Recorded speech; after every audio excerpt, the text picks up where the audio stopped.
Hello, everyone. First, I'd like to thank you for your interest in St. Patrick's Safety Team membership. Because the Safety Team is a unique ministry, there are a few concerns and issues about the Safety Team that a lot of people may not be aware of. This little video will attempt to answer some of those questions and to make the role of the Safety Team, specifically here at St. Patrick's, a little more clear. And that may help you to decide if membership in the Safety Team ministry is a good fit for you.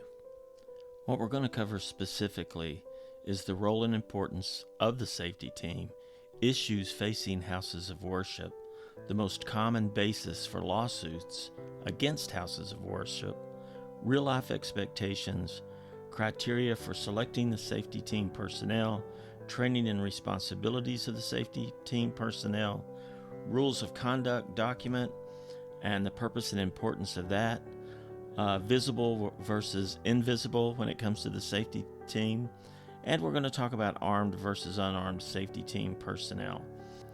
A small point of reference from the Bible to show you that the Safety Team ministry truly is a biblical ministry, and that is in Nehemiah 4:9.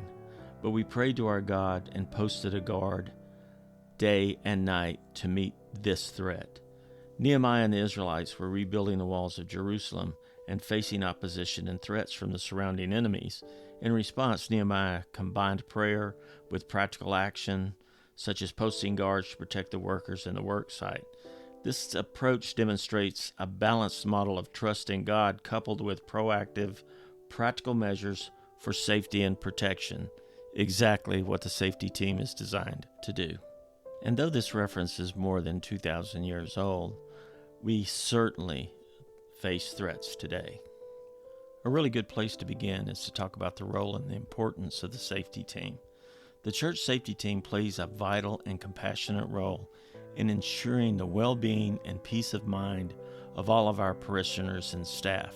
By vigilantly monitoring the church premises and the congregation, they provide a safe and secure environment for worship and community activities. Their presence deters potential threats and enables a swift, coordinated response in the case of emergencies, such as medical incidents, security breaches, and the like. In short, the role of the Safety Team is to protect all of the church's assets, to ensure its ability to fulfill the church's mission. You may notice that we call our team a Safety Team instead of a Security Team. The reason behind that is, though both words denote protection, they aren't used in the same way and they have vastly different legal definitions. The word safety is used to refer to the feeling of being safe or protected from any causes that might be harmful or threatening. Security is a little bit more complex. It means protecting organizations or people against threats and danger. Most of the time, security refers to giving physical protection, be it to an organization or to a person or even to property. And although the Safety Team does that, it doesn't do so in the terms applied in the legal definition of security. Now, when you ask someone about a church Safety Team, a lot of different things come to mind. Let's take a look at a few examples that a Safety Team is not, and then we'll talk about what a Safety Team really is.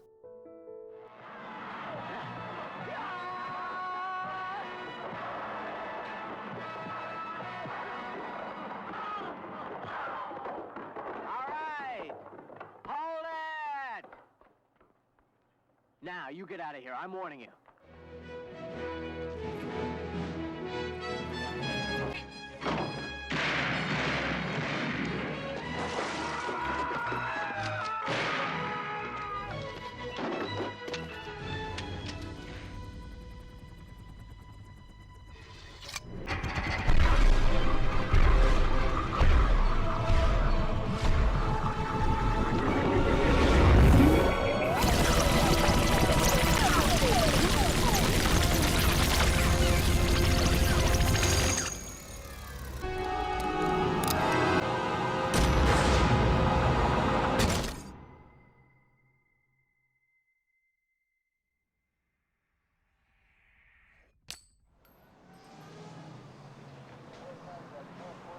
Go ahead.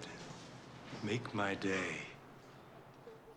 You only have to watch television for a little while to see the threats that sometimes face houses of worship in this country.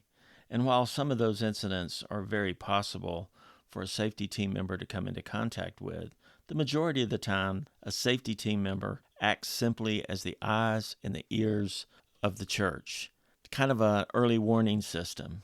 Here's a list of the most common safety team member tasks. In other words, these are the tasks that take up a safety team member's time 98% of the time. They monitor the services, monitor parking lot areas, assist guests and members, safety checks, fill in for unmanned posts, assist with campus evacuation, shelter-in-place events, provide assistance during emergencies. They note code of conduct violations, complete incident reports, summon first responders when needed. Not nearly as dramatic a list of tasks that generally pops into someone's head when you say the word safety team. However, to ensure that we are ready for those infrequent situations, safety team members do participate in ongoing training and service schedule. However uncommon, there are some possible critical incidents that safety team members may face. Those include rendering medical aid, dealing with protests or protesters, unruly or angry people, just regular disasters like a fire or a weather disaster such as a tornado, domestic issues, and of course there's the most critical incident of either active aggressors or active shooters in a church situation. One way to look at it is 98% of the tasks that safety team members may encounter are routine and relatively boring, while the remaining 2% could put you in a state of sheer terror. An extremely large portion of the safety team's time and effort revolves around the word liability. So what is liability and why is it so important? Liability, in a legal context, refers to the state of being responsible or accountable for something, especially in terms of financial or legal obligations. It can arise from various situations such as breaches of contract, negligence, or other actions or inactions that cause harm or loss to another party. When an individual or entity is liable, they are legally obligated to compensate or rectify the harm or loss caused. This responsibility may involve paying for damages, fulfilling contractual obligations, or other forms of reparation. In simple terms, liability means being legally responsible for the consequences of one's own actions. And although specifically we're talking about the safety team here, liability actually attaches itself to any ministry or any action anyone takes within the church. The church itself has many considerations when it comes to liability. The church itself can be held liable if it do its due diligence in several areas. One is negligent hiring and supervision. If the church fails to properly vet or train safety or security team members, it could be held liable for their actions or inactions. Premises liability. The church could be held responsible for any injuries or damages occurring on its property, especially if they result from its team's actions. Vicarious liability is the church might be legally responsible for the acts of its team, especially if those acts are within the scope of their duties. And another is the failure to provide adequate security. If the safety team is insufficiently prepared or staffed, the church could be held liable for incidents that occur due to inadequate security when it's reasonably foreseeable. As a member of a church safety team, the member themselves has liability considerations. Personal liability. Team members may be held personally liable for their actions, especially if they act outside the scope of their training or authority.